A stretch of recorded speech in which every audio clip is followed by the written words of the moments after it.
бүгініміздің сүйікті сүйкімді көрермендеріміз бүгінгі күндеріңізге сәттілік. Бүгін 14:30-да міндетті түрде біздің тікелей эфирді көріңіз. Бүгін мисс Қосылайықтың 4-ші кезеңі қандай қызықтар болар, білектің бірді шығады, білектің бірді шығады демекші, кімнің білегі мықты екенін бүгін біз анықтайтын боламыз.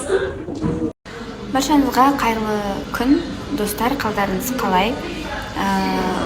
Мерекенің алдында бір жағымсыз жаңалықпен сторис түсіргім келмеген еді негізі, бірақ жағдай солай болып тұр. Маған ол жігіттің, яғни үміткерімнің тиктогын жіберіп, қайта көрдің ба дей берудің қажеті жоқ. Дайректке барлығыңыз білем, ойымдап жатсыздар, бірақ мен көрдім, өте кеш көрдім дейінші, 9 сағаттан кейін көрдім ол жағдайды. Оған дейін дым білмегенде сөйлесіп отыра беріппін. Әркім өз жасаған ісін мойнымен көтереді деген ойдамын. Енді менің айтарға ешқандай сөзім жоқ. Менің орнымда болған адам ғана менің состояниемді түсінеді деген ойдамын.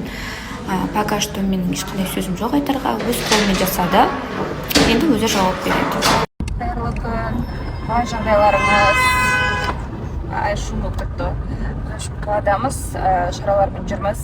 Гемпатияға дайындық. Сол шарасымен. Погода күшті болып прям енді біздің гендер патиямыз дәл осындай погода болса, Құдай қаласа жылы болып прям күшті болады. Менің ашқым. Жоқ, Ақтөре машинасына айдап жүрсің. Өзі Астанада. Ақтөреде кеше Астанаға кеткен ғой, сөйтіп машинада аэропортқа кеткен соң Засерғазында алып кетіңізші еще дұрыс емес жерге қойып кеткен үшін не керек, соны барып Засер тез пробка қарамай барып алып келді. Сонымен енді бүгін как раз машина қолымызда пайдаланып алайық дедік. Сол. Барыңыздарға құтман күн, достар, қандайсыздар? Стористе жоқ болып кеттім. Аман есен мен жүрем. Нұрдәулет чекесінде кішкене болып қалып тұрам. Болып тұрады андай еркекте. Мұндай сөз бар ғой. Шрам украшает мужчину деген. Так что все окей, все нормально. Бары соның бізде. Ошо, аз тамақтанған бар дауыс. Покушаем.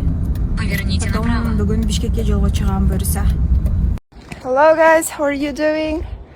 You know, yesterday was a great day, but I'm so sleepy now. So I want to sleep. Сәлем достар, қалайсыздар? Кеше күн күшті болды. Үйге кеш қайттық, бірақ қазір қатты шаршап тұрмын. Ұйқы қанған жоқ. Я такая сонная, хочу спать. На работа.